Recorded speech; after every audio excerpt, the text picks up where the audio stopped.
Assalamualaikum, bertemu kembali dengan berita terkini. Sebelum mula sila subscribe. Terima kasih.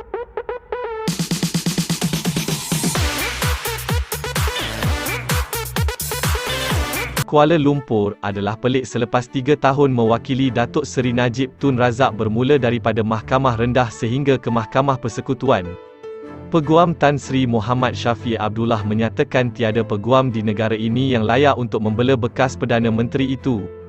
Tindakan Queen's Counsel QC, Jonathan Laidlaw memohon untuk mewakili Najib dan berhujah bagi pertuduhan-pertuduhan yang dihadapi oleh ahli parlimen pekan itu juga satu ironi kerana peguam kanan daripada United Kingdom itu sendiri tidak mempunyai pengalaman untuk berbuat demikian di mahkamah di negara ini.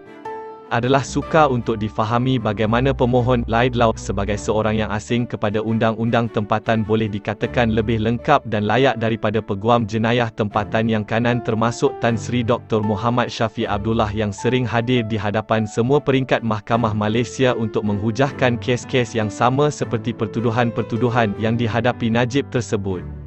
Adalah sukar untuk diterima bahawa daripada 21,625 orang peguam bela dan peguam cara di Malaysia, tidak ada seorang pun yang memiliki kelayakan istimewa atau pengalaman untuk mengendalikan rayuan tersebut. Kecuali pemohon. Bagi tujuan rayuan tersebut, Laidlaw perlu menunjukkan beliau memiliki kelayakan istimewa atau pengalaman yang tidak ada pada seorang pun dalam kalangan peguam bela dan peguam cara di Malaysia. Di mana pemohon telah gagal untuk berbuat demikian, ujar Timbalan Pendakwa Raya, Muhammad Ashraf Adrin Kamarul. Itu merupakan antara alasan yang dikemukakan oleh pihak pendakwaan melalui afidavit yang difailkan oleh Muhammad Ashraf bagi membantah permohonan Laidlaw untuk diterima masuk sebagai peguam bela dalam rayuan akhir Najib membabitkan kes penyelewengan dana RM42 juta SRC International Sendirian Berhad yang akan didengar Ogos ini. Afidavit tersebut difailkan pada pukul 2.57 petang semalam di Mahkamah Tinggi di sini. Sesalinan dokumen tersebut diperoleh media lewat petang ini. Pada awal bulan lalu, Laidlaw melalui notis usul yang difailkan oleh firma guaman Tetuan Shafie dan Co. memfailkan permohonan di Mahkamah Tinggi di sini agar beliau diterima masuk sebagai peguam bela Najib. Menurut laporan media sebelum ini, pendengaran permohonan untuk menerima masuk dijangka akan dibuat di antara 20 dan 24 Jun ini.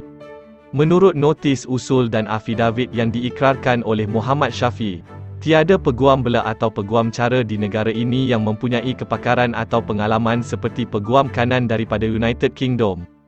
Antara kes yang pernah dikendalikan Laidlaw ialah siasatan salah laku ejen risikan British yang dikenali sebagai Staknifer yang dikatakan ejen talam dua muka dan mewakili beberapa pelanggan seperti Bank of England dan kelab bola sepak Chelsea yang disiasat oleh Jabatan Kehakiman Amerika Syarikat Dodge.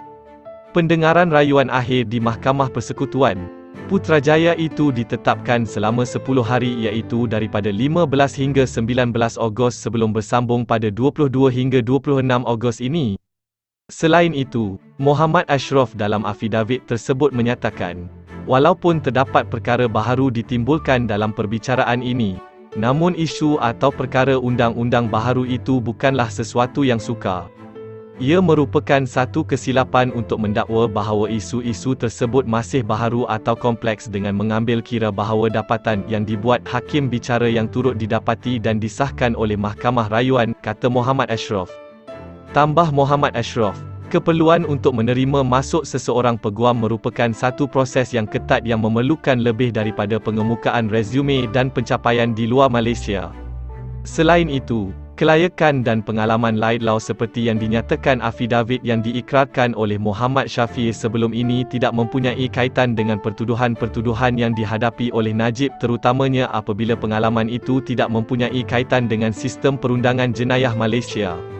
Pemohon tidak ada kelayakan bahasa Malaysia yang diperlukan di bawah Subsection 11(2) Akta Profesion Undang-Undang 1976 untuk berjaya dalam permohonan ad hoc di bawah Seksyen 18 Akta sama. Pemohon bukan seorang berkelayakan untuk diterima masuk sebagai peguam bela dan peguam cara ad hoc di bawah akta tersebut. Pertuduhan-pertuduhan tersebut di Mahkamah Persekutuan bukan pertuduhan yang baru tetapi pertuduhan sama yang dikendalikan oleh Muhammad Shafie di Mahkamah Tinggi dan di Mahkamah Rayuan.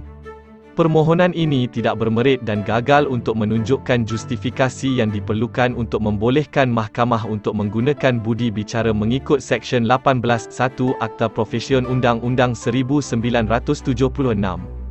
Oleh itu, saya dengan rendah diri memohon agar permohonan Laid Law ditolak, kata Muhammad Ashraf. Pada 28 Julai 2020, Mahkamah Tinggi di sini mensabitkan Najib bersalah atas 7 pertuduhan membabitkan kesalahan pecah amanah, salah guna kuasa dan pengubahan wang haram berjumlah RM42 juta milik SRC International sendirian.